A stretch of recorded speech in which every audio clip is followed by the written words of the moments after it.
नमस्कार, आपका एक बार फिर से ब्रेक के बाद स्वागत है और मैं हूं आपके साथ गौरव राजेंद्र।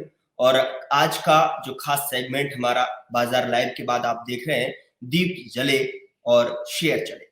दीप जले शेयर चले का मतलब सिर्फ इतना है कि आज जिस तरीके से दिवाली का वीकेंड चल रहा है, त्योहारी सीजन यहाँ पर चलता हुआ नजर आ रहा है और मार्केट में भी कुछ इसी तरीके का यहाँ मोमेंटम भी देखने को मिल रहा है। जिस तरीके से अभी आपने देखा कि पीछे ब्रेक से पहले आपने देखा कि हमारे सहयोगी और जो है तमाम जो गेस्ट थे, जो एक्सपर्ट्स पैनल था, उनके साथ बारी-बारी आपके सवालों का जो सिलसिला था, वो थमा नहीं था, क्योंकि बाजार जो है अभी भी अच्छी तरीके से यहाँ पर मोमेंटम के साथ चलता हुआ नजर आ रहा है।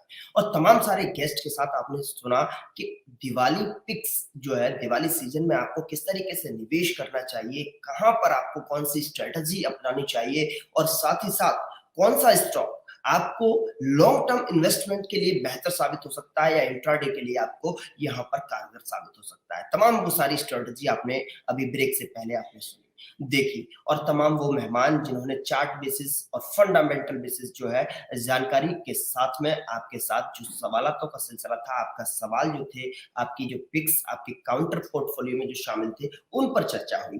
तो अब ब्रेक के बाद जिस तरीके से आप देख रहे हैं कि दीप जले और शेयर चले, यानी कि कौन से जब एक तरफ दिवाली का सीजन है और जब दीप जले होंगे, जब जगमगा रहा होगा रोशनी से, तो ऐसे में आपके पोर्टफोलियो में वो शेयर जो आपने ले रखे हैं या फिर लेने का मन बना रहे हैं, जो हमारे जो पैनल है वो डिस्कस करता हुआ नजर आएगा कि आपके लिए कौन सा शेयर आपको फोकस में रखना चाहिए। जब आप दीप जलाएंगे तो हो सकता है कि आपके शेयर भी यहाँ पर भागते हुए नजर आए, क्योंकि आपने बीते दिन देखा होगा कि एक शेयर आपने देखा होगा किस तरीके से यहाँ पर चलता हुआ नजर आया था। तकरीबन उसमें 400% का से ज्यादा का उछाल उसमें देखने को मिला था। जब वो शेयर चला था तो ₹6 का शेयर था और उसके बाद जो है तकरीबन उसमें उछाल देखने को मिला। तो हो सकता है कि आने वाले दिनों में जो है आपके ये काउंटर जो है यहाँ पर नजर आए। लेकिन अब अगले मेहमान जो इस सेगमेंट में जुड़ेंगे उनके पास जाऊंगा, उनको ओवरट्यू करूंगा, लेकिन सबसे पहले आपको बता देता हूं मार्केट का हाल। मार्केट किस तरीके का वर्क करता हुआ नजर आ रहा है, कौन से मोमेंटम के साथ में मार्केट यहाँ पर गतिविधि के साथ चलता हुआ नजर आ रहा है, किस तरीके से मार्केट की आज शुरुआत हुई और अब जो है मार्केट कहाँ जाके सस्टेन करने वाला है। इस तरीके की इस छवि सवालों पर और जो चुनिंदा काउंटर्स हैं, हमारे गेस्ट से भी मैं डिस्कस करूंगा कि आज उनके पोर्टफोलियो में, यानी कि आज के दिन जब मार्केट का वीकेंड, अब मैं समझता हूं कि जिस तरीके से मार्केट की छुट्टियां आने वाली हैं और उस मार्केट से पहले, यानी कि अगले जब हफ्ते बात होगी, आपसे मुखातिब होंगे तमाम सारे गेस्ट के साथ में, तो वो कौन से काउंटर होंगे और मार्केट का हाल किस तरीके का रहने वाला है, मार्केट किस दिशा की तरफ जो है यहाँ से काम करने वाला है, इस पर भी सब चर्चा होगी। तमाम सारे हमारे साथ जो है व्यूअर्स जुड़े हुए हैं, उनके भी सवाल आपके जहन में हो और आपका जो क्यूरियोसिटी है, क्या जानने की क्यूरियोसिटी है, किस तरीके से आप जो है मार्केट को देख रहे हैं। प्रोग्राम को आगे बढ़ाऊंगा उससे पहले सभी व्यूअर्स को और सभी देशवासियों को दीपावली की और इस दीपोत्सव की बहुत बहुत शुभकामनाएं के साथ में मैं प्रोग्राम को शुरुआत कर रहा हूं। आपको अग्रिम शुभकामनाएं दीपावली की देते हुए और सबसे पहले मार्केट पर एक नजर डाल लेता हूं, मार्केट किस तरीके से आज जो है कारोबार करता हुआ नजर आया। सबसे पहले आज अगर देखा जाए तो 246 पॉइंट्स बढ़त के साथ में खुला हुआ मार्केट था। बॉम्बे स्टॉक्स एक्सचेंज यानी बीएसई का सेंसेक्स आज अगर देखा जाए 246 पॉइंट्स के साथ बढ़त बनाए हुए था।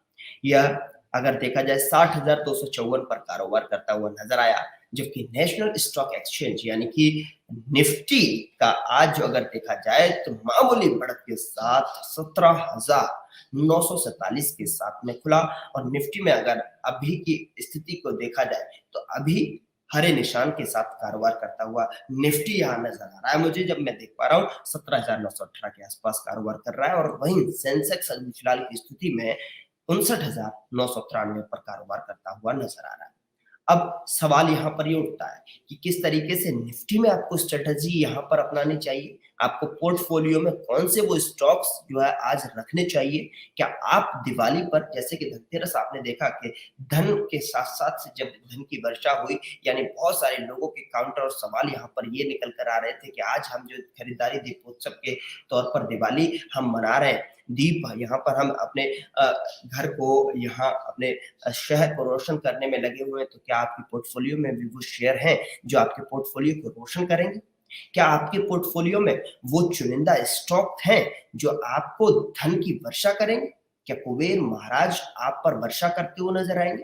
क्या लक्ष्मी का जो आशीर्वाद है वो इस त्योहारी सीजन में आपके पास रहेगा? तो आपके मन में भी थे वो सवाल, और वो सवाल हमारे भी मन में थे कि आप बाजार में जब कदम रखते हैं तो बाजार का मतलब होता है कि आप जब कदम रख रहे हैं तो बहुत ही सावधानी के साथ में, यानी कि एक एक स्टेप को आप जो है ट्रैक करते हुए आगे बढ़ेंगे और एक एक स्ट्रेटजी पर बखूबी आप जो है अध्ययन कर कर आप उसमें निवेश करेंगे, निवेश करने की योजना जो है आप बनाएंगे। लेकिन सबसे महत्वपूर्ण सवाल ये कि आखिरकार निफ्टी में जो बढ़त देखने को मिल रही है वो कितने फीसदी की और किस तरीके से यहाँ पर बढ़त देखने को मिल रही है। तो यहाँ पर अगर निफ्टी की बात करें तो आधा परसेंट की बढ़त के साथ में यहाँ निफ्टी और बैंक में भी मामूली बढ़त यहाँ देखने को मिली। निफ्टी फाइनेंशियल सर्विस भी तेजी के साथ कारोबार कर रहा है और सेंसेक्स की कंपनियों में आज मिला जुला रुझान यहाँ पर देखने को मिल रहा है और बैंकिंग और फाइनेंशियल शेयर्स में मामूली तेजी बनी हुई है। टॉप गेनर्स, टॉप लूजर्स,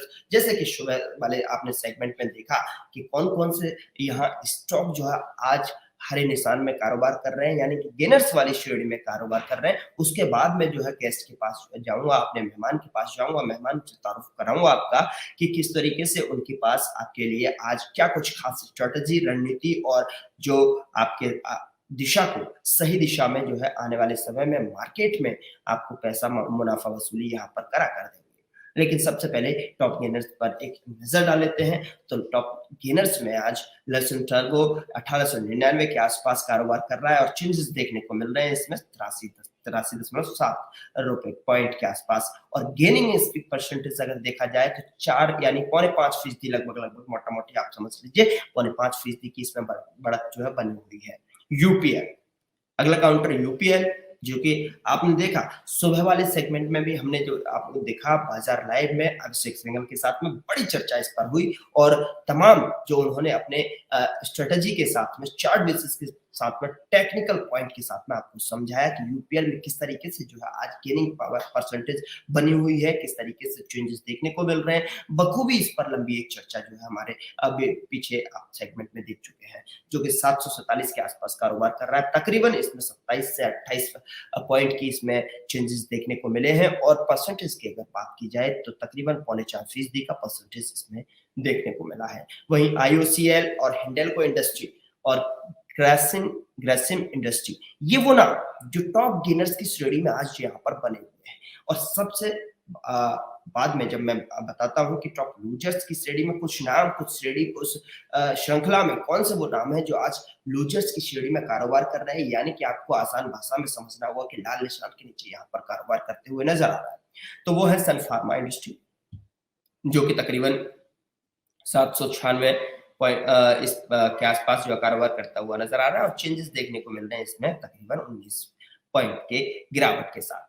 और डेविस लैब हो गया, टाटा कंज्यूमर हो गया, ब्रिटानिया इंडिया हो गया, इंडसइंड बैंक हो गया, ये वो नाम, ये वो स्टॉक्स, ये वो काउंटर्स जो आज लूजर्स की श्रेणी में कारोबार करते हुए नजर आ रहे हैं। तमाम सारी खबरों के बीच में मार्केट किस तरीके से यहाँ पर बना हुआ है और मार्केट के साथ साथ आज खास चर्चा इस पर भी होगी कि आपको कौन से वो स्टॉक, कौन से वो काउंटर आपको लेने चाहिए और दिवाली किस तरीके से, जो दिवाली की आतिशबाजी है और दिवाली के जो पटाखे हैं आपके शेयर मार्केट में किस तरीके से फूटने वाले हैं और किस तरीके से आपको मुनाफा वसूली यहाँ पर कराते हुए नजर आएंगे। दीपोत्सव में जिस तरीके से एक तरफ जो है पूरे देश जगमगा उठा होगा, तो उस तरफ जो है आप का भी मन और आपका भी ध्यान अपने काउंटर पोर्टफोलियो और आपके स्टॉक्स पर होगा कि किस तरीके से जहां आपने निवेश किया है क्या उसमें मुनाफा वसूली अगले हफ्ते होगी, क्या आपके काउंटर आपको सही दिशा में आपको मुनाफा दिलाने वाले हैं, क्या आपको एक ऐसा नजरिया यानी कि जो आपने स्ट्रेटजी उसमें लगाई है जो स्ट्रेटेजी के साथ में आपका काउंटर और आप उस दिशा में बढ़ रहे हैं, क्या वो सही दिशा में आपको ले जाता हुआ नजर आ रहा है? वो तमाम सारे सवाल, अगर आपके भी ज़हन में अगर कोई सवाल है तो हमारे कमेंट बॉक्स में लिखिए और मैं कोशिश करूँगा कि आपके सारे सवालों का जवाब जो है मैं एक्सपर्ट्स के साथ में यहाँ पर साझा करूँ। और तो इस बीच मैं इंट्रोड्यूस करा देता हूँ, सबसे पहले आज हमारे साथ कर्नल अजय एस्ट्रोमनी गुरुजी हमारे साथ जुड़ेंगे और उनको स्क्रीन पर लाने से पहले मैं आपको बता दूं कि तमाम सारे सेगमेंट और तमाम सारे प्रोग्राम इससे पहले भी उन्होंने यहाँ चैनल पर समय समय पर करते आए हैं। तमाम जो मार्केट आवर में भी वो हमारे साथ जुड़ते हैं, एस्ट्रोलॉजी के हिसाब से भी वो आपको उस अध्ययन के हिसाब से भी, उस आंकड़ों के हिसाब से, उस रणनीति के हिसाब से भी आपको वो यहाँ पर आपको बखूबी रणनीति जो है प्रदान करते हुए नजर आते हैं। कुछ स्टॉक्स नजर आते हैं, कमोडिटी पर बहुत शानदार तरीके से पकड़ रखते हैं और एस्ट्रोमनी गुरुजी के पास जाऊंगा और तमाम वो पिक्स आज उनके साथ साझा करूंगा जो आपके पोर्टफोलियो में है। सबसे पहले कर्नल अजय जी को मैं स्क्रीन पर लेकर आऊं, उससे पहले एक बार जो है आपको आज के मार्केट की किस तरीके से और जो रिजल्ट्स आए हैं उस पर भी कुछ काउंटर का जिक्र कर लेता हूं। उसके बाद मैं यहाँ पर बढ़ता हुआ नजर आऊंगा, आगे प्रोग्राम को आगे बढ़ाऊंगा। 70% बढ़ सकता है, यानी कि अनुमानित लगाया जा रहा है और ये एक कह सकते हैं कि एक्सपर्ट से जब बात करी जाती है, एक्सपर्ट जब अपने फंडामेंटल और टेक्निकल बेसिस के आधार पर जब बताता है तो एसबीआई में जो मुनाफा है, यानी कि आज एसबीआई के नतीजे आने हैं और एसबीआई के नतीजे आने से पहले अनुमानित आंकड़ा जो है एक्सपर्ट्स यहाँ पर लगाते हुए ये नजर आ रहा है कि 70% के आसपास जो है यहाँ पर आपको इसमें ये मुनाफा बढ़ सकता है एसबीआई का। तो वहीं अगर बात की जाए एसेट क्वालिटी की तो इसमें सुधार की उम्मीद भी दर्शाई जा रही है। तो दूसरी ओर आइसर मोटर भी आज तिमाही नतीजे पेश करेंगे। कंपनी के मुनाफे की अगर बात की जाए तो करीब करीब 13% कमी संभव दिखाई दे रही है। मार्जिन पर थोड़ा सा दबाव आज इसमें देखने को मिल सकता है। नतीजे आज आने वाले हैं, इंतजार नतीजों का है, उसके बाद जो है विवेचना और विवरण तरीके से पूरी तरीके से टिप्पणी इस पर करना मुनासिब होगा। भारतीय एयरटेल का चार्ट अगर देखें, भारतीय एयरटेल का चार्ट में स्क्रीन पर लेके आऊं और सबसे पहले भारतीय एयरटेल का अगर देखें तो सबसे फिलहाल जो अभी भारतीय एयरटेल बना हुआ है उस पर जिक्र कर लेते हैं और भारतीय एयरटेल के जो आंकड़े हैं, जो मार्केट जो वैल्यू है वो उस पर भी बात कर लेते हैं। देखिए भारतीय एयरटेल स्क्रीन पर आपके सामने 705 रुपए 40 पैसे के आसपास कारोबार कर रहा है और डे रेंज की बात की जाए 705 रुपए और तकरीबन देखिए लाल निशान के नीचे कारोबार कर रहा है। पौने तकरीबन 1.25% जो है गिरावट देखने को मिल रही है। लेकिन अगर बात की जाए इसके आंकड़े की तो भारतीय एयरटेल ने दूसरी तिमाही में अनुमान से भी अच्छे नतीजे पेश किए।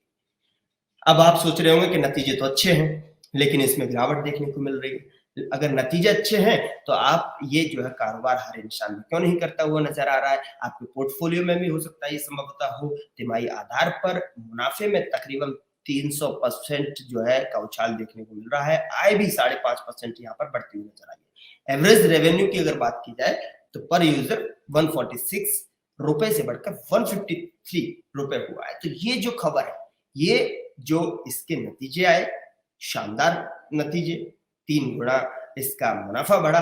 लेकिन सवाल ये कि आखिरकार ये रेड निशान में कारोबार क्यों कर रहा है, क्यों आपके पोर्टफोलियो में होते हुए भी आपको मुनाफा क्यों नहीं दिला पा रहा है। तो इस पर भी चर्चा करेंगे। तो सीधा रुख करता हूं बिना किसी देर किए, सबसे पहले मैं स्क्रीन पर लेकर आता हूं कर्नल अजय एस्ट्रोमनी गुरुजी को और स्क्रीन पर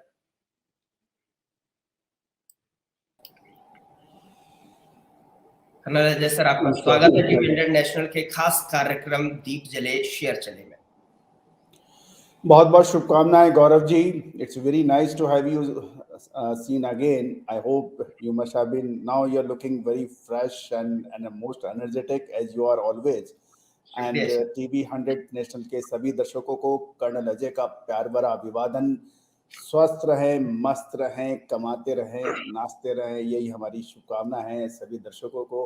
और उम्मीद है कि गौरव जी के साथ ये इत्तेफाक बन रहा है कि जब भी हम साथ रहे किसी भी शो में, उसके बाद जो भी बात हुई वो लगभग सत्य साबित हुई और सभी दर्शकों ने इसका भरपूर लाभ उठाया होगा। गौरव जी जी, बिल्कुल। तो सर सबसे पहले तो इंतज़ार बहुत व्यूअर कर रहे थे कि आप एक बार फिर से आएँ और जो त्योहारी सीज़न है, जब देश और दुनिया जब जगमगा रहा होगा, रोशनी में एक नहाया हुआ होगा, तो आपके स्टॉक, आपके पिटारे, वो आपका जो स्ट्रैटेजी है, वो किस ओर उनको आखिरकार लेकर जाए, उनके पोर्टफोलियो में भी एक मुनाफ़े का दिया, उनके पोर्टफोलियो में भी एक मुनाफ़े की रोशनी नज़र आए।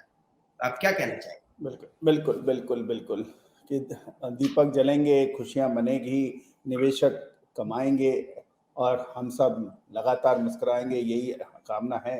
सबसे पहले दिवाली के शुभ अवसर पर आप सभी दर्शकों का बहुत प्यार भरा अभिवादन और धन लक्ष्मी और स्वास्थ्य आपके पास हमेशा रहे, ऐसी हमारी कामना। देखिए, जहाँ तक पोर्टफोलियो का सवाल है, पोर्टफोलियो बहुत सावधानी से बनाना चाहिए। हुँ, उसके लिए मैं आपको कुछ बुनियादी उसूल जो है, पॉइंट है वो आपसे शेयर करता हूँ और उसके बाद आपको समझ आएगा कि मैं कौन से शेयर क्यों बता रहा हूँ और उसकी क्या वजह है। ये एक बहुत महत्वपूर्ण है। सबसे पहले मैं कहना चाहूँगा कि यदि आप मार्केट का जो बैरोमीटर है, मार्केट का जो इंडेक्स है, वो है निफ्टी और सेंसेक्स। यदि निफ्टी के अंदर आप देखते हैं तो सबसे ज़्यादा वेटेज जो है, यानी बैंकिंग स्टॉक्स का है लगभग 28%। उसके बाद लगभग 17% है ऑयल एंड गैस सेक्टर का और उसके बाद 17% 18% है आपका आईटी सेक्टर यानी सूचना एवं प्रौद्योगिकी। तो कुल मिला के लगभग 65% का जो बाजार का नजरिया है, ये 3 सेक्टर डिसाइड करते हैं और बाकी जो 40-45%, 35% हैं, वो सारा पूरा बाजार उसको करता है। तो सबसे पहले 3 सेक्टर्स के अंदर यानी बैंकिंग, सूचना एवं प्रौद्योगिकी आईटी और ऑयल एंड गैस सेक्टर के शेयर्स हम पकड़ेंगे, जो हमारी पोर्टफोलियो में लगभग 60 से 65% तक होने चाहिए। नंबर 1 सबसे पहले हम बैंकिंग स्टॉक्स, उसमें बिल्कुल क्लियर है कि जो बैंकिंग स्टॉक्स जो हैं, उसमें जो सबसे बड़े 2 बैंक हैं, 3 बैंक हैं, उसके ऊपर हम नज़र रखेंगे सेफ्टी के लिए। सबसे बड़ा bank HDFC bank. HDFC bank की जो मार्केट कैपिटलाइजेशन है, वो सबसे बड़ी कैप है, तो उसको एचडीएफसी बैंक को पे ध्यान रखिए। आईसीआईसी बैंक पे ध्यान रखिए और स्टेट बैंक ऑफ इंडिया, ये पीएसयू का सबसे बड़ा। तो हमने फर्स्ट 3 पकड़े हैं, तो उसके अंदर बिल्कुल शानदार जो हैं, इसके अंदर कोई शक, कोई शुबा या वही नहीं होना है। अब आ जाइए oil and gas. Oil and gas के अंदर जो 17% निफ्टी के अंदर अब का वेटेज रखता है, उसके अंदर सबसे बड़ा शेयर जो है, जो भारत का भी सबसे बड़े शेयर्स में अग्रणी है, वो है रिलायंस। ऑयल एंड गैस या पेट्रोकेमिकल्स के अंदर रिलायंस के ऊपर अपना नजर रखिए। रिलायंस के अतिरिक्त और एक जो और शेयर है, वो आप ओएनजीसी पर भी नजर रख सकते हैं। तीसरा सेक्टर जो है सूचना एवं प्रौद्योगिकी, जिसे हम आईटी सेक्टर कहते हैं। तो आईटी सेक्टर के जो सबसे बड़ा शेयर है वो है टीसीएस। तो टीसीएस के ऊपर हम बिल्कुल अपने पोर्टफोलियो में उसमें रखेंगे, लेकिन इससे उसके बाद में फिर एचसीएल टेक के ऊपर नजर रखेंगे। ये भी सबसे तेज और भागने वाला घोड़ा है, इसके ऊपर नजर रखेंगे। और तीसरा स्टॉक होगा मेरा माइंडट्री। तो ये आपके लगभग 8-9-10 शेयर हो गए। अब बाकी सेक्टर्स के अंदर हम शने शने आते हैं। फार्मा सेक्टर्स के अंदर भी जैसे कोविड का तीसरा वेरिएंट के बारे में खबर आ रही है।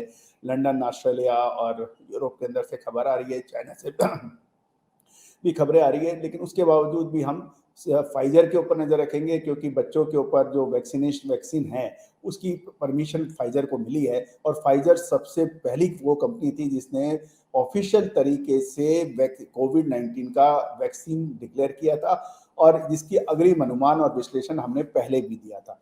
तो फाइजर पे नजर रखेंगे और डॉक्टर लाल, क्योंकि जितने भी टेस्ट हैं वो डॉक्टर लाल देश की सबसे बड़ी पैथोलॉजिकल लैब है और उसके जो नतीजे हैं या उसकी जो टेस्टिंग है, उसके ऊपर कोई उंगली नहीं और या सवाल नहीं उठाता। तो फार्मा सेक्टर के 2 सेक्टर नजर रखेंगे। इसके बाद हम नजर रखेंगे, गौरव जी आपको याद होगा हमने कहा था कि बाजार तेजी से ऊपर नीचे हो रहे थे, कि हमने कहा था सीमेंट पे नजर रखिए, एंटरटेनमेंट पे नजर रखिए, होटल्स पे नजर रखिए। गौरव जी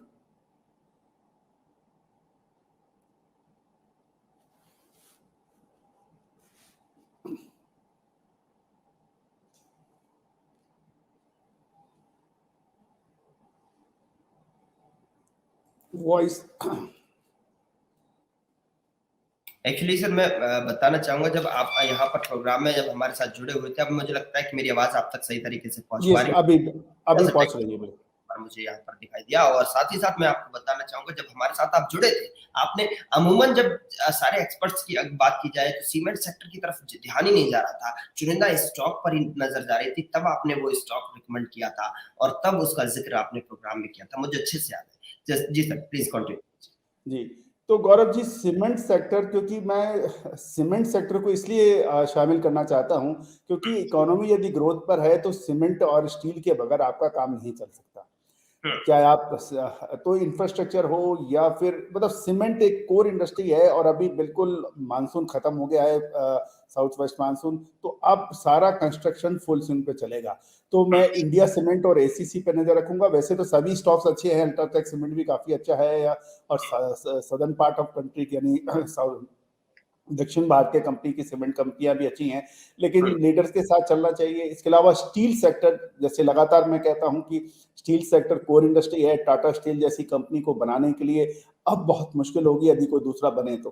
टाटा स्टील और स्टील अथॉरिटी ऑफ इंडिया पे रखिए, मेटल वेदांता पे आप नजर रखिए, तो ये मेटल स्टॉक्स में हम नजर रखेंगे। इसके अलावा फिर एंटरटेनमेंट स्टॉक्स, जो मैं आपको पहले भी बताया था पिछले शो में कि एंटरटेनमेंट स्टॉक बहुत बुरी तरह से पिटाई खाया हुआ है, बहुत नीचे स्तर पे अवेलेबल मिल रहा है, अंडर वैल्यूड है। तो एंटरटेनमेंट के जो आइनॉक्स हैं या बालाजी टेलीफिल्म है या टीवी 18 जैसे स्टॉक्स हैं, उन पे भी आप नजर रख सकते हैं। और इसके अलावा एक सेक्टर जो काफी अच्छा माना जाएगा वो है paint sector.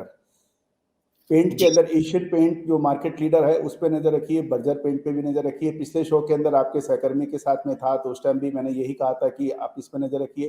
Pidilite industry market leader है, उस पर आप नजर रख सकते हैं। तो ये जो चंद स्टॉक्स जो मैं आपसे चर्चा कर रहा हूँ, ये वो स्टॉक्स हैं जिनको आप बेखौफ आप अपने पोर्टफोलियो में शामिल कर सकते हैं। इंडियन इकोनॉमी की ग्रोथ बिल्कुल इंटैक्ट है। एक और मैं अक्सर कहता हूं कि ट्रेड और ट्रेंड दोनों में फर्क कीजिए। ट्रेड होता है बिल्कुल छोटी अवधि के लिए, और जो ट्रेंड है वो लंबी अवधि के लिए है। यदि आप निवेश कर रहे हैं तो कम से कम 6 से 8 महीने, साल 1.5 साल का नजरिया तो रखना ही चाहिए। तो ये जो स्टॉक्स मैं आपसे चर्चा कर रहा हूँ, आप रिजल्ट्स के ऊपर बहुत परेशान मत होइए, क्योंकि रिजल्ट्स और मार्केट स्टैटिस्टिक या उसके ऊपर यदि बाजार चलता तो बहुत सारे ऐसे शेयर्स हैं जो बिल्कुल 100% डेट फ्री कंपनियां हैं, उनके शेयर्स तो 10-10, 20-20 गुना हो गए होते। और बाबा रामदेव जैसी एक जो कंपनी है रुचि सेया, 12,000 करोड़ की 1200 करोड़ का जिसके पास लोन था पीएनबी बैंक का, उसके बाद वो बहुत तेजी से बाबा रामदेव ने उसको टेक ओवर किया। और क्या उसके ऊपर बड़ी कहानी हुई, 16 रुपए का शेयर 1,1100 रुपए का हो गया। तो यदि फंडामेंटल पे चलता शेयर बाजार तो लॉस मेकिंग कंपनी 15 रुपए, 16 रुपए का शेयर, 1100 रुपए का लगातार सर्किट। तो ये सारी चीजें हैं, मैं इस पर विशेष चर्चा नहीं करना चाहूंगा, लेकिन ये जरूर कहना चाहूंगा कि उन स्टॉक्स पर नजर रखिए जो फंडामेंटली बहुत स्ट्रांग है, जिसके पीछे 15-20 साल, 50 साल का इतिहास है, लगातार उसके फाइनेंशियल अवेलेबल हैं, उनके ऊपर आप रखें। यदि आप निवेश करेंगे बहुत बढ़िया करेंगे। तो ये जो चंद शेयर मैंने आपसे चर्चा की है, इसके अंदर आप मैं ये नहीं कहता कि आंख बंद करके आप विश्वास कीजिए। ये जो शेयर्स हैं, ये जो स्टॉक्स हैं, हिंदुस्तान का एक भी ऐसा म्यूचुअल फंड नहीं होगा जो इन शेयरों के जो स्टॉक्स मैंने आपको से शेयर की हैं उसमें वो निवेश नहीं करता हो। एक भी बड़ा इन्वेस्टर जो नहीं होगा जिसके पोर्टफोलियो में ये स्टॉक्स नहीं होंगे। तो आप मार्केट के लीडर्स के साथ चलिए, ट्रेंड के साथ चलिए, सेफ्टी के साथ चलिए, तो मुझे लगता है कि आप निश्चित रूप से वो पैसा बनाएंगे। यदि आप निफ्टी का देखें, निफ्टी का जो रिटर्न है 1 साल का लगभग 45% है। सवाल पर आने वाला था सर, एक्चुअली जी क्या है जी जी जो स्टॉक्स हैं जो पोर्टफोलियो में जो आप ट्रैक कर रहे हैं, यानी कि जो पिक्स आप लेकर आए हैं दिवाली गिफ्ट के हिसाब से, दिवाली गिफ्ट में जो आप जो है लोगों के सामने अपना पिटारा खोलने वाले हैं, इस पर मैं बारी बारी से चर्चा करूंगा जो काउंटर है वो किस तरीके का रहने वाला है। लेकिन सबसे पहले निफ्टी और बैंक निफ्टी पर आपसे जो है पॉइंट ऑफ व्यू जानना चाहूंगा, जो अभी फिलहाल की स्थिति में आपको निफ्टी और बैंक निफ्टी पर नजर आ रही है। तो क्या आने वाले समय में, यानी कि जब हम छुट्टी के बाद जो है दीप जलाकर और अपने दिवाली के मूड से बाहर निकलेंगे, तो शेयर मार्केट किस तरीके का नजर आएगा, क्या स्ट्रेटजी होनी चाहिए, किस तरीके से हमें दिवाली तो मनानी चाहिए लेकिन साथ ही साथ हम जो है मुनाफा वसूली किस तरीके से करें? बहुत बेहतरीन सवाल आपने गौरव जी किया है। और ये मैं कह सकता हूं कि ये जो सवाल जो है संभवतः लगभग सभी के ध्यान में होता है, लेकिन आपने गागर में सागर का एक ही सवाल के अंदर पूरा मार्केट कवर कर गया। जी। तो ये बहुत अच्छा सवाल है। देखिए, निफ्टी के अंदर मैं 3 तरह के लोगों को शामिल करता हूँ। जो बड़े निवेशक हैं, जिनके पास पूरी टीम है एनालिसिस्ट की, पूरी साधन संपन्न है और बड़े-बड़े ब्रोकरेज हाउसेज हैं, मैं उन लोगों के लिए। दूसरा, मध्यम श्रेणी का जो एक आम नौकरी पेशा वाला या मध्यम वर्गीय इंसान है, वो। और तीसरा, बिल्कुल जो निम्न आय का व्यक्ति है, उसको लिए क्या किया जाए। क्योंकि जब ये शो मैं डेडिकेटेड करता हूं आपके साथ में टीवी 100 नेशनल के सभी दर्शकों को, कि हर छोटे से छोटा निवेशक पैसा बनाए। हम बात तो लाखों करोड़ों अरबों रुपए की करते हैं, हजारों करोड़ की कर रहे हैं, लेकिन मैं बात करता हूं कि आप और हमसे छोटे और हमसे बड़े सभी पैसा बनाएं। यदि वो नहीं बना पा रहे हैं तो मेरे और आपके इस शो को करने का कोई मतलब नहीं है। तो यही मेरा कहना है। तो देखिए, सबसे महत्वपूर्ण ये बात करूंगा मैं कि निफ्टी के अंदर जो छोटे से छोटा निवेशक है, वो निवेशक भी आज पैसा बनाए, ऐसी हमारी कामना है। उसके लिए निफ्टी के अंदर जो निफ्टी का जो ट्रेंड है, वो बिल्कुल पॉजिटिव है। आप निफ्टी बीज में चले जाइए, निफ्टी बीज यानी निफ्टी ईटीएफ, उसके अंदर 1 यूनिट भी आप ले सकते हो। जरूरी नहीं है कि आप पूरा लॉट आप खरीदें, फ्यूचर के अंदर खरीदें, ऑप्शन में खरीदें। एक निफ्टी का भी आप यूनिट ले सकते हो, निफ्टी ईटीएफ का। आप अपने ब्रोकर्स को बताइए, कम से कम 5-6 निफ्टी के ईटीएफ हैं। एक निफ्टी भी खरीद सकता है इंसान आज, आप जितनी मर्जी। और उसको उतार चढ़ाव उसके अंदर भी होंगे, लेकिन उसके अंदर उतार चढ़ाव कम होंगे। और जो सालाना उसकी जो ग्रोथ है, वो भी ग्रोथ जो निफ्टी की ग्रोथ है उससे बिल्कुल मैच करती होगी। लेकिन यदि आपके पास 20,000 रुपए है तो 20,000 भी निवेश कर सकते हैं निफ्टी के अंदर, वो तरीका है। तो मेरा यही कहना है कि जो भी छोटे और मझोले निवेशक हैं, वो रिस्क में नहीं जाएं, अपना एसआईपी कर लें। 2 महीने यदि उनके पास 1 निफ्टी की एसआईपी कर लें, तो धीरे-धीरे आपके पास एक्यूमुलेट होता जाएगा और आप उसके जरिए निफ्टी की 50 हिंदुस्तान की सबसे बेहतरीन कंपनियों के अंदर निवेश आप डायरेक्टली कर पाएंगे। एक दूसरा, जो निफ्टी का जो ट्रेंड है, वो बिल्कुल पॉजिटिव मेरी नजर से है। इसके अंदर बीच-बीच में छोटे करेक्शन आएंगे, उसको अवॉइड नहीं कर सकते। पिछले साल इसने 45% का रिटर्न दिया है निफ्टी में। इस बार भी 25 से 30%, 40% का रिटर्न की हम उम्मीद लगा के बैठे हैं। तो जो बड़े निवेशक हैं, वो उसी हिसाब से ट्रेड करें। जो छोटे निवेशक हैं, मंझोले निवेशक हैं, बिल्कुल कम आय वाले जो निवेशक हैं, जो उनके लिए निफ्टी ईटीएफ जो है, आप लिख लें, निफ्टी ईटीएफ, वो उसमें आप निवेश करें। और जो एक और मैं कहता हूं, मध्यम वर्गीय जो परिवार हैं, उनके लिए 3-4 बहुत बेसिक रिक्वायरमेंट होती है, जिसके लिए वो हमेशा लालायित रहते हैं, परेशान रहते हैं और उत्सुक रहते हैं। बिल्कुल, वो है मैं बच्चों के लिए। इस पर चलवा देता हूँ कि निफ्टी ईटीएफ में जो है छोटे निवेशक, राइट, वो इसमें निवेश कर सकते हैं। निफ्टी ईटीएफ यानी कि आज की बेस्ट स्ट्रेटजी में से एक पहलू ये भी है कि आप निफ्टी पर अगर नजर डालना चाह रहे हैं तो निफ्टी ईटीएफ में आप जो है इसे निवेश कर सकते हैं। जी सर, नेक्स्ट। उसके अंदर गौरव जी, जैसे आप वैसे मैं कह रहा था कि मध्यम वर्गीय और अल्प जो हैं, उनको 3-4 चीजें रिक्वायरमेंट होती है कि उनके बच्चों की अच्छी एजुकेशन, बच्चों की शादी विवाह, और जो सरकारी नौकरी में नहीं है, जहाँ पे पेंशन नहीं है, तो उनको ओल्ड एज के अंदर उनकी पेंशन, इस तरह की ये जो सिक्योरिटी जो चाहिए होती है, उसके अंदर निफ्टी जो है उसको आराम से एक्यूमुलेट करते चाहिए साल दर साल। यदि आप नौकरी पेशा वाले व्यक्ति हैं तो 1 या 2 निफ्टी, जैसी आपकी पॉकेट है उस हिसाब से आप निवेश करते चले जाइए, तो निश्चित माने आपको वो मुनाफा मिल पाएगा जिसकी आप कल्पना नहीं कर सकते। आपको बिल्कुल कुछ देखना नहीं है कि जो निफ्टी जो भी है, वो हिंदुस्तान की 50 कंपनियां उसमें शामिल होती हैं और उनकी परफॉर्मेंस कम ज्यादा होती है तो उसमें एडजस्ट हो जाती है। तो ये मेरा एक गुरु मंत्र, मूल मंत्र, कमाई का मंत्र हमारे सभी निवेशकों के लिए, आपके टीवी 100 नेशनल के दर्शकों के लिए, कर्नल अजय की तरफ से। गौरव जी। बिल्कुल, तो निफ्टी पर यहाँ पर चर्चा, और साथ ही साथ अगर आप निवेश करना चाहते हैं तो निफ्टी ईटीएफ पर आप फोकस कीजिए, और निफ्टी ईटीएफ में आप जो है निवेश कर सकते हैं। ये सर की आज के लिए आपके लिए सलाह है। और आने वाले समय के लिए यानी कि त्योहारी सीजन के बाद जब हम लौटेंगे और त्योहारी मूड के बाद जो हम वापस आएंगे तो निफ्टी ईटीएफ आपके पोर्टफोलियो में होना चाहिए कि आपने ले रखा है और उसमें आप निवेश कर सकते हैं बेझिझक निफ्टी ईटीएफ। और आगे बढ़े बैंक निफ्टी पर भी एक बार सर आप अपना ध्यान केंद्रित कीजिए और उसके बारे में हमें बताइए कि किस तरीके से हमारे व्यूअर्स और हम बैंक निफ्टी में अपना निवेश कर सकते हैं। देखिए, मैंने आपसे पहले भी कहा, एक बार पुनः दोहराता हूँ, जी। यदि बाजार को चलना है, चाहे वो सेंसेक्स हो या निफ्टी, तो बैंक निफ्टी का चलना निहायत ही जरूरी है। इसके बगैर मार्केट चल नहीं सकता। 28 से 29-30% का जब वेटेज है, तो मार्केट को चलने के लिए जो मैंने आपको आपसे चर्चा की कि एचडीएफसी, आईसीआईसी और एसबीआई, इन 3 स्टॉक के ऊपर यदि आप नजर रखें तो बैंक निफ्टी का विश्लेषण बिल्कुल आसान और सरल हो जाता है।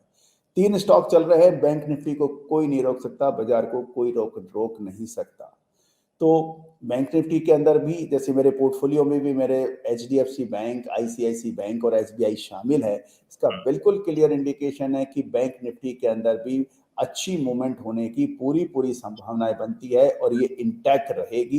इसमें कहीं कोई दोहराए संशय या डाउट नहीं है। अभी जो ये 39,750 के आसपास की जो बैंक निफ्टी चल रही है, ये लगता है यहाँ कोई साल के अंदर देखें तो 20 से 25% इसके अंदर भी ऊपर बन सकती है। बिल्कुल जी। तो ये बैंक निफ्टी। अब सर मैं कुछ आपसे बैंक निफ्टी जब बात चल रही है तो बैंकिंग सेक्टर से ही सवाल आपसे पूछना चाहता हूं। और जैसे कि आपके पिक्स भी यहाँ पर हैं गिफ्ट के तौर पे दिवाली गिफ्ट में, अगर एचडीएफसी बैंक की अगर बात की जाए, आईसीआई बैंक की बात की जाए और कैनरा बैंक की बात की जाए, एसबीआई की बात की जाए, तो आप किसके साथ में जाना पसंद करेंगे? देखिए, मैं हमेशा स्टार वॉर्स के साथ ही जाता हूँ, जिसके अंदर खतरा बिल्कुल सबसे कम होता है। मैं एचडीएफसी बैंक, आईसीआईसी बैंक और एसबीआई बैंक के साथ में जा सकता हूँ। लेकिन जो छोटे पीएसयूज बैंक हैं, वो भी जब चलते हैं तो वो हाई बीटा हो जाते हैं। वो जब गिरते हैं तो बहुत तेजी से गिरते हैं, चढ़ते हैं तो बहुत तेजी से गिरते हैं। आप जो छोटे छोटे जैसे यूनियन बैंक है या बैंक ऑफ बड़ौदा है या कैनरा बैंक है, ये बहुत तेजी से मूवमेंट करते हैं। लेकिन जहां सेफ्टी और सिक्योरिटी का सवाल होता है, तो मैं एचडीएफसी बैंक, आईसीआईसी बैंक और एसबीआई, और ये ऐड ही करना है तो मैं पीएनबी बैंक को ऐड करूंगा, जो अपने वैल्यूएशन से अंडर वैल्यूड है। तो मैं पीएनबी बैंक को शामिल करना चाहूंगा। यदि आपको 25-50 रुपए के आसपास के जो शेयर चाहिए, 42 पीएनबी बैंक का भी आप स्टॉक चार्ट यदि देखना चाहें तो 50 रुपए से नीचे का शेयर है, तो इसके ऊपर मैं नजर रखना चाहूंगा। बाकी अभी ये 42 रुपए, 42 रुपए 15 पैसे के आसपास का जो है, ये 50 रुपए से नीचे, तो इसके ऊपर आप नजर रखिए। इसके अंदर हाई बीटा हो जाएगा तो ये भी एकदम से बहुत तेजी से चलने लगेगा, तो इन स्टॉक्स पे रखिए नजर। और पीएनबी के लिए भी ये भी मैं कह सकता हूँ, this is the second largest PSU bank, जिसकी सबसे ज्यादा ब्रांचेज हैं एसबीआई के बाद। तो ये और पुराना बैंक है, तो इसके ऊपर भी आप नजर रख सकते हैं। इसके भी फंडामेंटल मुझे दूसरे से बेहतर लग रहे हैं। गौरव, दूसरे से बेहतर यहाँ पर पंजाब नेशनल बैंक को ऐड किया है और एचडीएफसी बैंक, एसबीआई बैंक तो पहले ही सर के इस गिफ्ट लिस्ट में आज जो है शामिल है। आज पीएनबी बैंक को भी यहाँ पर ऐड किया है, 42 रुपए 15 पैसे के आसपास कारोबार करता हुआ। तो सर ये संभावना अगर लॉन्ग टर्म के लिए अगर आप इसमें निवेश कर रहे हैं, अगर हम निवेश करना चाह रहे हैं लॉन्ग टर्म के लिए, तो क्या लॉन्ग टर्म के लिए अच्छी स्थिति दर्शाता हुआ नजर आता है, हमारे पोर्टफोलियो के एक अनुकूल दिशा में ले जाता हुआ नजर आएगा? बिल्कुल बिल्कुल। ये जो स्टॉक्स हम जो आज चर्चा कर रहे हैं, हम एक आध दिन की ट्रेडिंग के हिसाब से नहीं कर रहे हैं। इसकी ये हम लोग कम से कम बस हम देखें, और जहां भी इसको 15 से 20% आपको प्रॉफिट मिलता है, तो वहां पर अपना एक शॉर्ट टर्म के अंदर, मतलब 5-6, 3-4-5 महीने के अंदर, तो उस टाइम अपना प्रॉफिट बुक कर लें और उसके बाद फिर वो नीचे आता है, फिर दोबारा ऐड कर ले, तो ये साल भर के अंदर आपको बहुत अच्छा प्रॉफिट दे सकता है। ठीक है, अच्छा यहाँ पर प्रॉफिट देने की संभावना लॉन्ग टर्म नजरिए से दृष्टिकोण से यहाँ पर बातचीत चलती हुई चर्चा दीप जले शेयर चले में आज खास पिटारा सर की तरफ से, जो कि गिफ्ट वाउचर की तरह आपके लिए इस खास सेगमेंट में आज कर्नल अजय सर जो है देते हुए नजर आ रहे हैं, जिसमें कि अगर देखा जाए ऑब्जर्वेशन में जो स्टॉक है जो नजर और फोकस में है RIL, HDFC bank, ICICI bank और इंडियन सीमेंट, ACC, बाटा और टाटा स्टील, सेल और वेदांता, बालाजी टेल फिल्म और ताज जीवीके। तो सर सबसे अगर देखा जाए टाटा केमिकल और रेडिको खैतान आपको कैसे नजर आ रहे हैं? ये लिस्ट देखिए में टाटा या बिल्कुल हमारी लिस्ट के अंदर हैं, जो हमने आपको भेजी है। टाटा केमिकल, रेडिको खैतान, ताज जीवीके, ये सारे हैं। तो रेडिको खैतान में लिकर स्टॉक है और केमिकल स्टॉक्स में भी इसका इसका है। तो मुझे लगता है कि जैसे रिस्ट्रिक्शंस खुल गई हैं और धीरे धीरे काफ़ी इकोनॉमी पटरी पे आ रही है, और इसमें ये लिकर स्टॉक जो काफ़ी थे उसके अंदर भी इसके अंदर अच्छी मूवमेंट है, तो इसमें होनी चाहिए, इसके अंदर भी अच्छा मूवमेंट होना चाहिए। और टाटा केमिकल जैसे हम लगातार आपको पिछले 3 से 4 महीने लगातार आपको टाटा केमिकल पे नज़र रखने के लिए कह रहे हैं, तो टाटा केमिकल मुझे लगता है ईयर ऑफ द स्टॉक हो सकता है। और ये टाटा सेगमेंट आजकल बहुत अच्छा चल रहा है, चाहे टाटा मोटर हो या टाटा केमिकल हो, टाटा स्टील हो, ये सभी रिकॉर्ड तोड़ मूवमेंट में कर रहे हैं। तो year of the stock Tata chem से मुझे टाटा केमिकल और टाटा मोटर दोनों ही लगते हैं। गौरव जी। बिल्कुल। अब तो ये तो हुई गिफ्ट लिस्ट की बात, और जिसपे कि आपके लिए कुछ खास चुनिंदा स्टॉक पोर्टफोलियो में शामिल करने की सलाह, स्ट्रेटजी, जिसके साथ में आपको इस दिवाली सीजन में आपको नजर रखनी चाहिए, फोकस रखनी चाहिए। अब कुछ और सेक्टर पर, कमोडिटी पर नजर डाल लेते हैं सर, अगर आपकी अनुमति हो तो मैं जानना चाहूंगा कॉपर सेक्टर के बारे में। कॉपर को लेकर आपको क्या नजर आ रहा है, स्ट्रेटजी क्या है कॉपर को लेकर, किस तरीके से हमें आगे देखिए कॉपर के अंदर जो आपने गौरव जी वो भी एक you are hitting into the bull's eye. Copper जो है वो ऐसा सेगमेंट है, ऐसा कमोडिटी है जिसके ऊपर आप नजर रखते ही पूरी इकोनॉमी की तस्वीर साफ हो जाती है। कॉपर पिट रहा है, इकोनॉमी पिट रही है, कॉपर चल रहा है, इकोनॉमी चल रही है। इंडस्ट्रियल मेटल के रूप में कॉपर का सबसे ऊंचा और बड़ा स्थान है। तो कॉपर यदि देखें, एक साल के अंदर लगभग 50% का रिटर्न दिया है कॉपर ने। कॉपर जो पिछले साल 540 रुपए के आसपास की जो मूवमेंट कर रहा था, और आप देखें, और ये 541 रुपए 65 पैसे यदि प्रिसाइज देखें, तो ये एक साल पहले इसका भाव था, और इस साल इसने 812 रुपए का भाव लगाया है, ये मई 2021 के अंदर। यानी 540 से 812 लगभग 50% का जो रिटर्न है, और अभी थोड़ा सा मुनाफा वसूली की जद में है। मुझे लगता है कि कॉपर के अंदर हमें अपना नजर रखना चाहिए। अभी भी दर्शकों के लिए मैं गौरव जी आपसे इल्तिजा करूंगा, रिक्वेस्ट करूंगा कि एक कॉपर का भी एक चार्ट लगा दें MCX के ऊपर। मैं चाहूंगा कि यहाँ कॉपर का चार्ट स्क्रीन पर लाया जाए, जिससे कि दर्शकों को और अच्छी तरीके से यहाँ पर समझने में थोड़ा सा आसानी हो। तो ये अब से थोड़ी देर पर सर कॉपर जिस तरीके से आप बता रहे हैं, copper looking positive during year, अगर देखा जाए 25% of trend during year possible. So 50% returns copper. देखिए कॉपर क्या, क्योंकि मैं चाहता हूं कि ये एक ऐतिहासिक शो हो जो आपके साथ हम कर रहे हैं टीवी 100 नेशनल का, और साल दर साल हम इसकी क्लिपिंग दिखाएं कि सन 2021 में हमने क्या बात की थी, क्या क्या हम सही साबित हुए, क्या क्या हम लोग।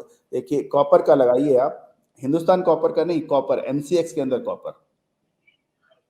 बिल्कुल MCX के अंदर जो है कॉपर यहाँ लेके आया जाए स्क्रीन पर जी।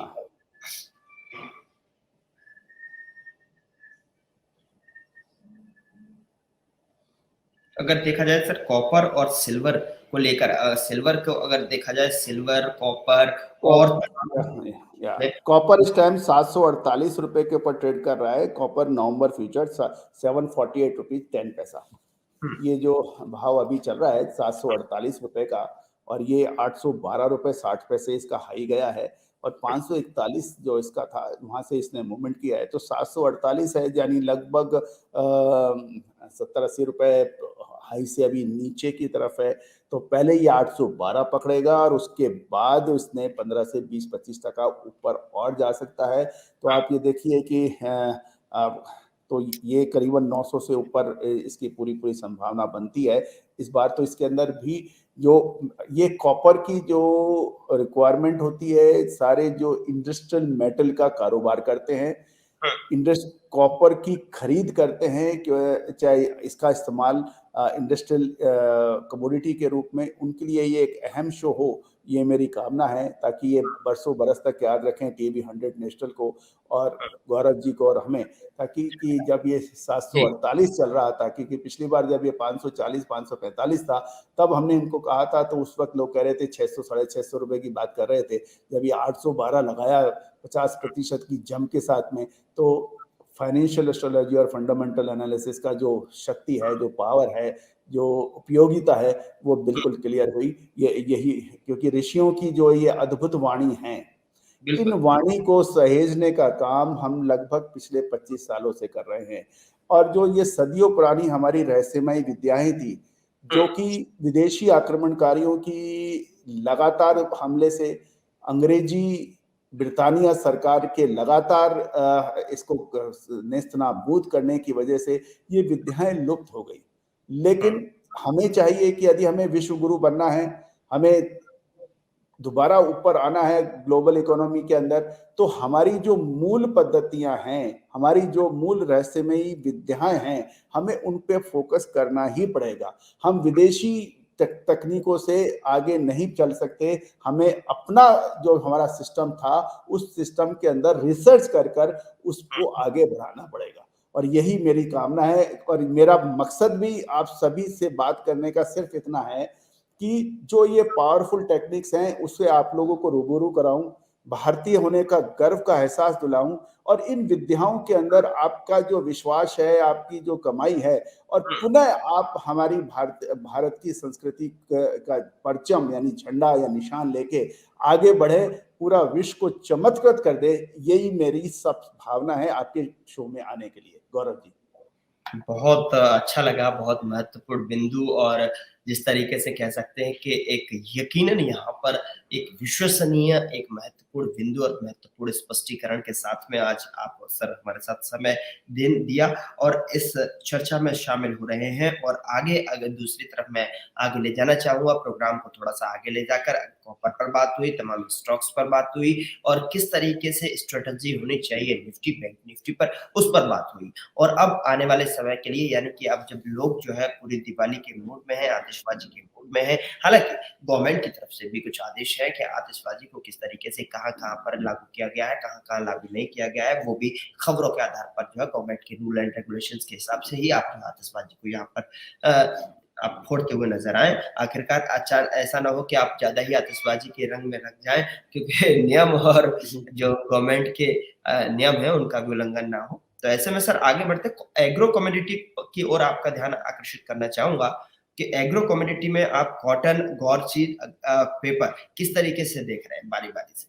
देखिए, सबसे पहले मैं पेपर यानी काली मिर्च की बात करता हूँ।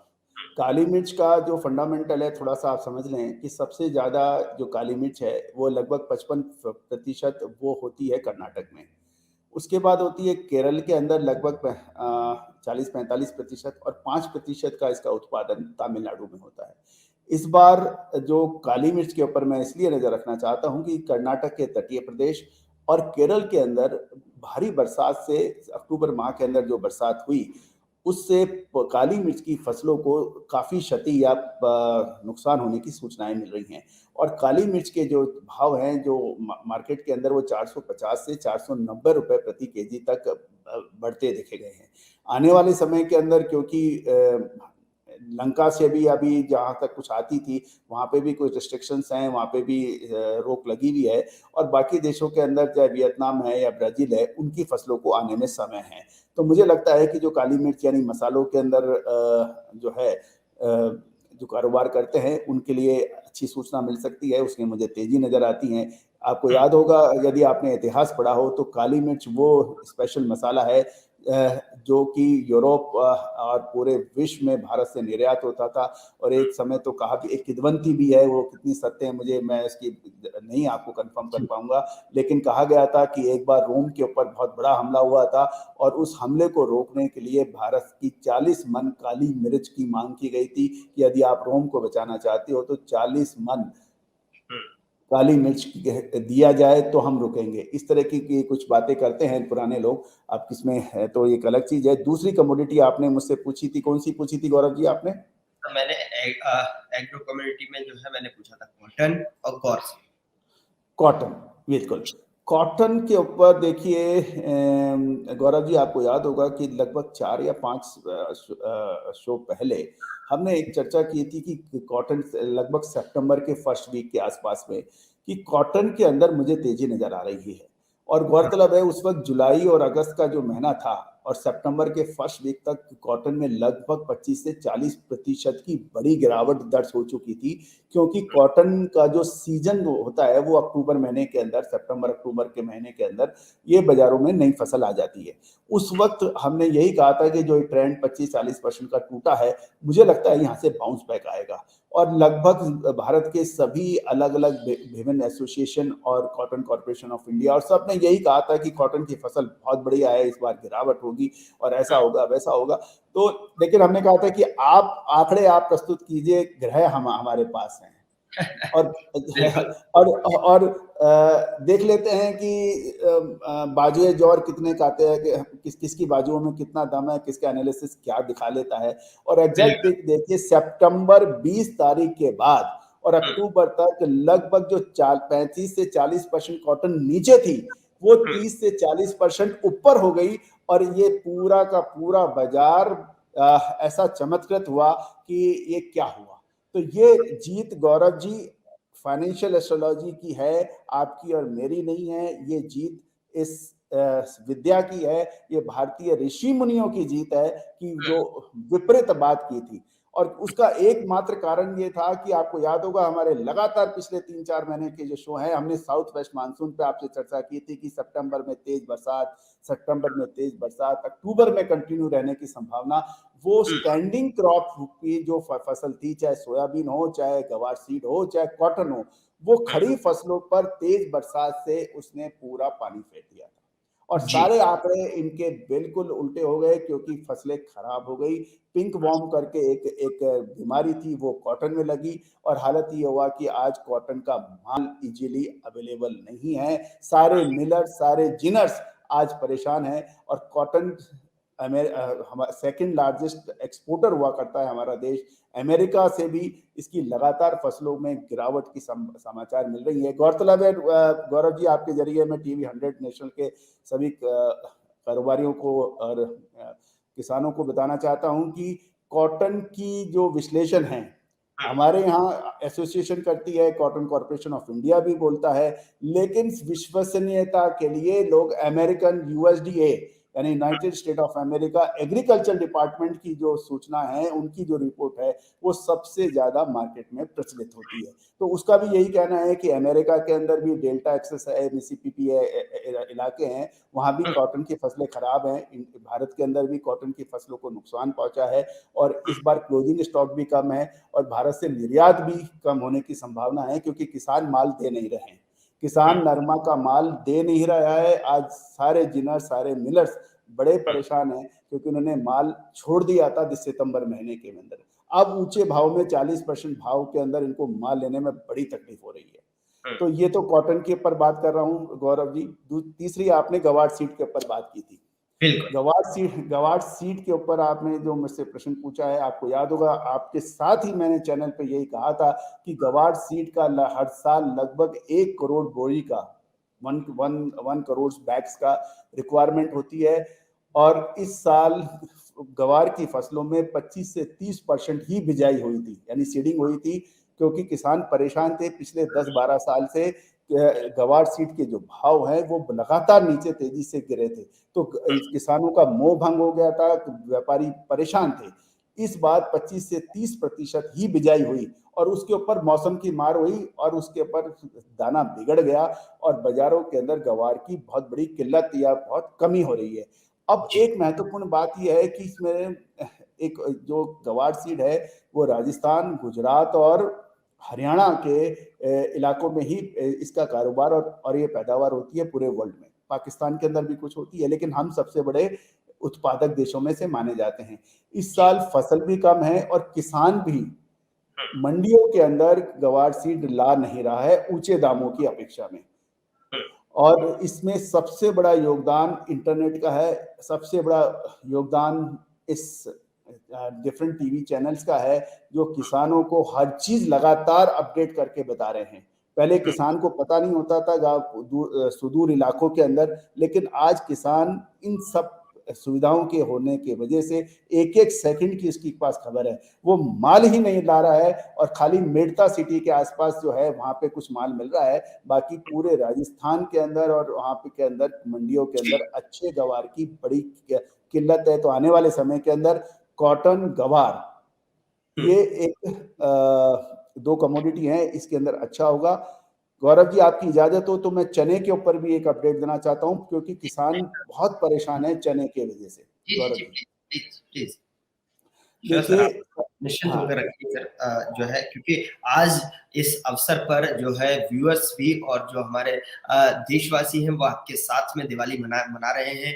आपके मंत्र जो है उनके लिए बहुत ही कारगर और उपयोगी यहाँ पर साबित हो सकते हैं। तो दिवाली मनाने का बहुत ही बड़े सौभाग्य के साथ आपके साथ आज स्क्रीन पर मौका मिला और जानने की कोशिश कर रहे हैं कि ये जो है कम्युनिटी के सेक्टर से लेकर शेयर मार्केट का हाल। तो सर प्लीज अपने शब्दों में बयां कीजिए चने का हाल।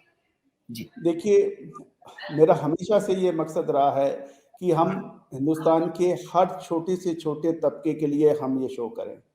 जी हर घर के अंदर दीपक जले, हर आमो खास के चेहरे पे मुस्कुराहट हो, चाहे वो किसान हो, श्रमिक हो, छोटा निवेशक हो, बड़ा निवेशक हो, इंडस्ट्रियलिस्ट हो या सब कुछ हो, सबके लिए गागर में सागर ये शो बने, ऐसी हमारी है।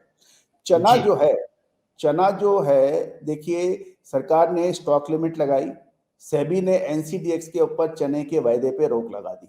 उसका मेन उद्देश्य ये था कि चने जो दलहन है यानी दालों के ऊपर बेताशा तेजी पर रोक लगाई जाए। इससे किसानों और मंडी व्यापारियों के बीच में हड़कंप मचा और वो चने के दाम लगातार बहुत तेजी से नीचे गिरे। अब हालत ये है कि रबी की फसलों के अंदर चने की बिजाई यानी उसका जो रकबा है वो 9.36 लाख हेक्टेयर से घट के 7.7 लाख हेक्टेयर रह गया, यानी लगभग 1.59 लाख हेक्टेयर के अंदर बिजाई कम हुई है। आप समझ सकते हैं, जब बिजाई नहीं होगी तो फसल आएगी कहां से। दूसरा, चने के ऊपर और दलहन के ऊपर सरकारी इंपोर्ट लगातार हुए, इससे किसानों को दलहन के दामों के अंदर यानी दालों और चने के दामों के अंदर जबरदस्त गिरावट हुई और उनको नुकसान होने लगा। इसके अतिरिक्त सरकार ने नाफेड के जरिए भी चने की जबरदस्त बिकवाली की, इससे भी भावों में काफी कमी आई। लेकिन अब एक बड़ा सवाल है कि जो हर किसान, हर मंडी कारोबारियों के दिमाग में, जहन में है कि चने में अब क्या होगा। ये तो अब क्या होगा। तो मैं टीवी 100 नेशनल के माध्यम से सभी किसान और मंडी कारोबारियों को ये कहना चाहता हूं कि एग्रो कमोडिटीज के अंदर आप किसी भी कमोडिटी को बहुत समय तक काबू में नहीं रख सकते और वो काबू हटने का समय आ गया है। याद कीजिए, मार्क कीजिए, नोट कीजिए, जब मैं बार बार कहता हूं कि नोट कीजिए, मार्क कीजिए, चने के भाव नवंबर के बाद रुकने की संभावना नहीं है। चने के भाव के अंदर तेजी की संभावना बन सकती है। जो किसान और कारोबारी के चेहरे लटके हुए हैं चने का नाम लेते, यदि चने के बारे में कोई सूचना देने वाला हो तो बंदा नंगे पांव दौड़ता है, चप्पल भी नहीं पहनेगा, इतनी उत्सुकता चने के ऊपर है दोस्तों। तो गौरव जी, मैं चाहूंगा कि ये एक ऐतिहासिक शो हो कि जैसे हमने आपको गवार सीड पे, कॉटन पे ये सब चीजें बात की थी, ऐसे ही चने के जो किसान हैं, मंडी व्यापारी हैं, जो अभी बहुत परेशान हैं।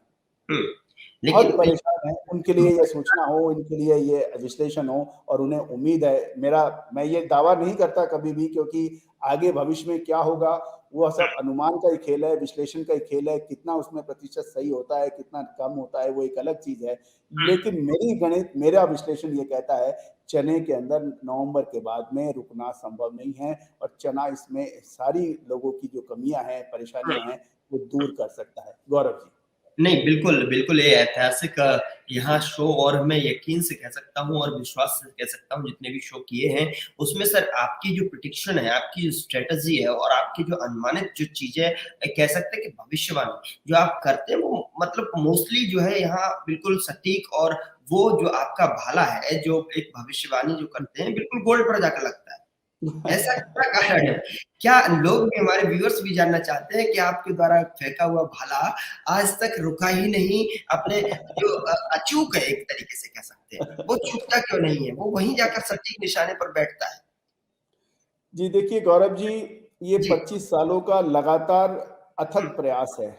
हुँ, ऋषि मुनियों की विद्याओं पर भरोसा है हुँ, और हर कमियों को धीरे-धीरे दूर करने का प्रयास है।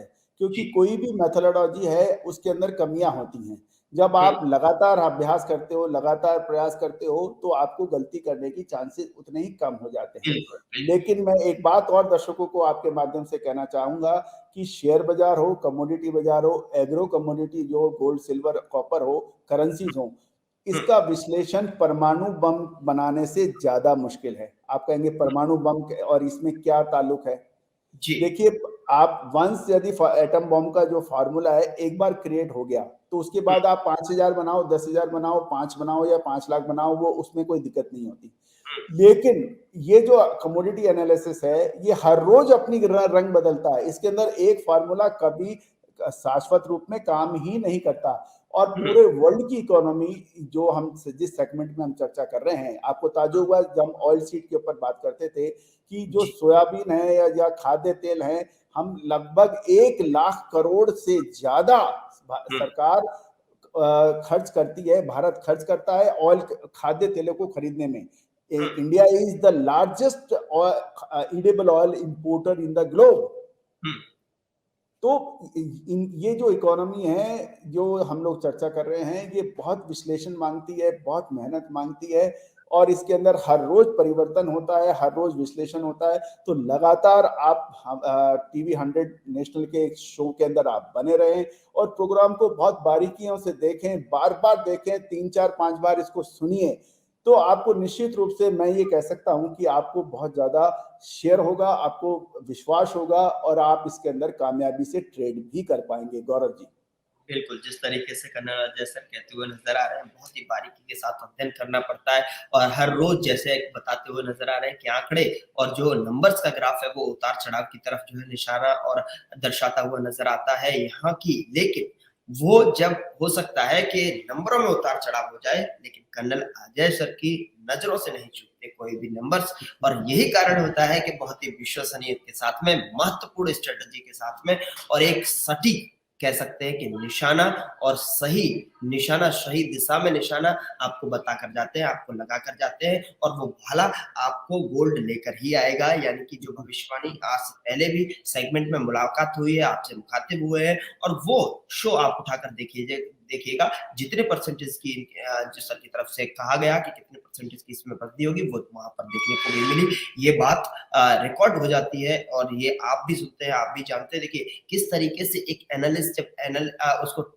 एनालाइज करता है, किसी चीज को प्रोटेक्शन करता है, तो बहुत उनके पीछे अनुभव छुपा होता है और उस अनुभव से कोई भी नंबर्स नहीं चूकते और यही कारण है कि आज जो है इतने अनुभव के साथ में आज अजय सर हमारे साथ हैं और वही एक भी प्रोटेक्शन उनका चूकता हुआ नजर नहीं आता। सर आपने समय निकाला और खास शो में आज हमारे साथ जुड़े दीप जले शेयर जले में और जिस तरीके से क्योंकि दीपावली का महोत्सव है, दिवाली का रंग सभी के जुबां पर और सभी के मूड में यहाँ पर है और देश एक नई रोशनी के साथ में नहाया हुआ है। ऐसे में बहुत-बहुत शुभकामनाएँ आपको और आपके परिवार को। एक बार फिर से टीवी 100 टीम की तरफ से, टीवी 100 की तरफ से आपको बहुत-बहुत शुभकामनाएँ इस दीपावली की। गौरव जी और बहुत बहुत शुक्रिया। एक डिस्क्लेमर्स भी मैं आपके साथ साझा कर रहा हूं, क्योंकि जितने भी इंफॉर्मेशन हमने ये फाइनेंशियल आपके साथ शेयर की है दोस्तों, ये सभी फंडामेंटल एनालिसिस और फाइनेंशियल एस्ट्रोलॉजी के संयुक्त प्रयासों से हमने रिसर्च कर आप तक पहुंचाई है। आप कोई भी निर्णय लेने से पहले आप स्वयं का अध्ययन, विवेक एवं अपने सलाहकार से भी कोई भी निर्णय लेने से पहले आप इसकी राय कर सकते हैं, मशवरा कर सकते हैं। ना TV100 national, neither TV100 national nor me take any responsibility for neither profit for the loss. This is just the sharing research for you. This is the important disclaimer I need to put it. जैसे आप mutual fund में कुछ काम करते हैं या कुछ में हैं, तो important disclaimers होते हैं, ये बहुत जरूरी है, ये हर शो में मैं आपसे कहता हूँ। All the very best, good luck, happy trading. Thank you sir, शुक्रिया हमारे साथ जुड़ने के लिए।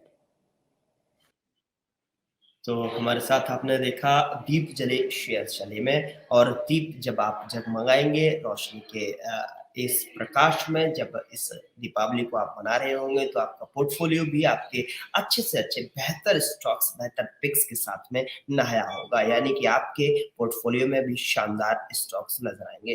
तो आपने देखा बाजार लाइव और दीप जले और शेयर चले प्रोग्राम। अभी के लिए इजाजत दीजिए, एक बार फिर से हम जो है क्लोजिंग आवर लेकर हाजिर होंगे आपके बीच, और तमाम सारे मेहमानों के साथ में आपके स्टॉक्स को भी यहाँ चर्चा करेंगे। फिलहाल के लिए इतना ही, आप देखते रहिए TV100 नेशनल।